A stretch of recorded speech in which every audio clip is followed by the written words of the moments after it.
wants to know, is the cover 2 playbook worth the cost? So here I'm in this cover 2 playbook on the left side of the screen. We'll run through what it has real fast. 4-3 stack. You would have to purchase this in MUT because it's a different playbook. It's not a team playbook. It's one of the premium alternates. 4-3 wide 9, 4-3 over, and 4-3 under. 46 normal, which is good in different years. Fire Zone 3, obviously a popular play last season. Nickel normal and nickel with the 3D ends. Big nickel strong. This is a very popular formation in the community at a high level. Used to be the best. Used to be one of my faves. Used to be the best. They took one of the plays out, unfortunately. And then it has dime normal and then dime flat, which is currently terrorizing people online. So it does have dime flat, which is very, very good. It's got dime normal. Quarter normal is the only real way you're getting 3 down linemen. So that's kind of one of my beefs with it. But, I mean, if you have the dime flat or you have the big nickel strong, like those are... It's got its own blitz 6, which is still good. Which is what you need. Mix up. So what do you think, Gibbs? Is this playbook going to be worth the cost? I think that it's always worth the cost to get your playbooks situated, get them correct. It's way more important. I mean, people joke about scheme over team, and they say, "Oh, this person only beat me because his team is stacked." But really, if you don't have your scheme, if you don't have your playbook, if you don't have what you're uncomfortable in, it doesn't really matter what your team is.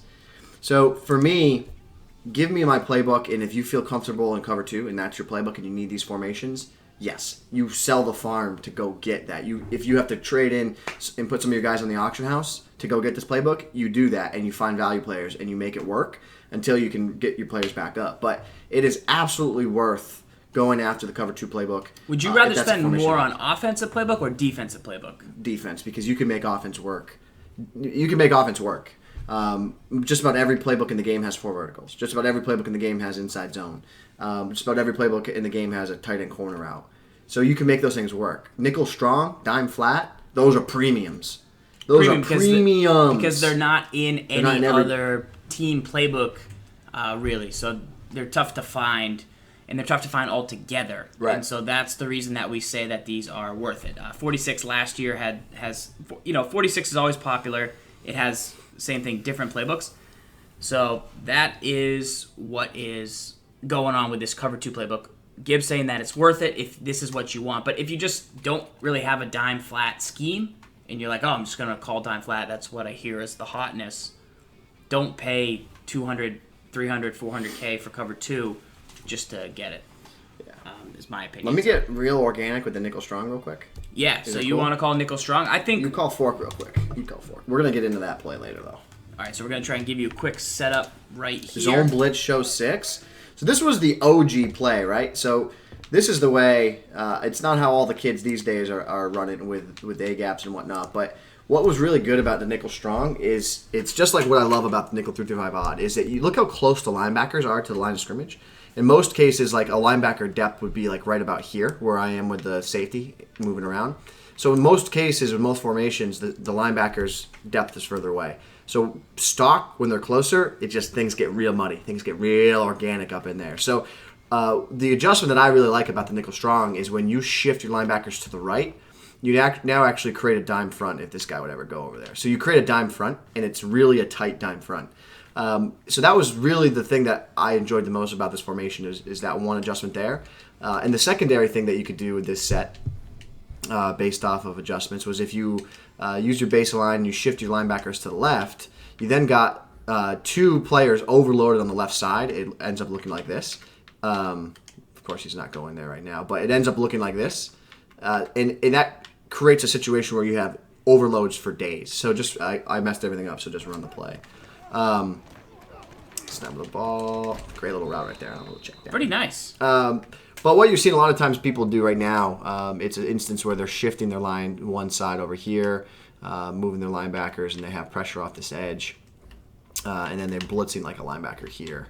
And they're really it's just a big time overload, right? And it's something like along the lines of like this right here. I sit in the middle of the field, you snap at the ball. And it's really difficult to pick up that edge pressure because of all the overload. It's a great formation. It's quick. You got a lot of guys in the line of scrimmage. In this instance, we'll try this again. Slide here. Let's try this. Hit pal. The cover 2 playbook, and we are in the nickel strong formation. Got a little muddy, but he came in clean right there through the edge. But after the going contextually aware, but this is a set. The quick audibles are good. You got cover 2. You got the cover 3. Cover 3, we always liked about it was the unique stunt angles with like how they crash wide. Yeah. So that's something that's great about the set. So this is a really good formation, and the nickel strong, it actually starts the safeties up in a more of like a dime flat look. So if you take a look right here, if I show the baseline, look where the free safety is. Stock, he's here, and see how the depth of the strong safety. So again, this formation by design has more players closer to the line of scrimmage, and that is just helpful for setting things up. It's helpful for the run game. Is there by design? It's there a package at all in this playbook that's unique? Is there any like right stick package in the strong set here? Let's take a look. Nickel strong. Let's see, sub CB inside, so it moves your CB inside. Right now we're using the right stick to kind of go through the formation and see where players line up, who we can sub in where. Yeah, that's one thing to note. So nickel strong, it actually puts a strong safety up the line of scrimmage for you, right? So, yeah, on the left. So you could do CB inside and it actually gives you a corner there. Got it. CB2 inside, CB swap, free safety swap. LOLB right. It's the right linebacker. Okay. And LB pass rush, that's good. LB pass rush is pretty good because you could get your linebackers like a nickel in dime 146 without subbing guys in and out. Like it's good one to have. It used to be a 4DN package. There's the 4DN package, so you can move your Ferraris inside and get your backup guys in at the line scrimmage. Okay, but there's no DN package also. Yeah, there's no way to get like an extra linebacker up there. But you're getting a free safety down in the box. So maybe if you had Steve Atwater, you didn't have the linebacker edition, or if you had Deion Buchanan and not the linebacker edition. But that's that kind of role that those dudes have made famous. Yep. That is pretty good.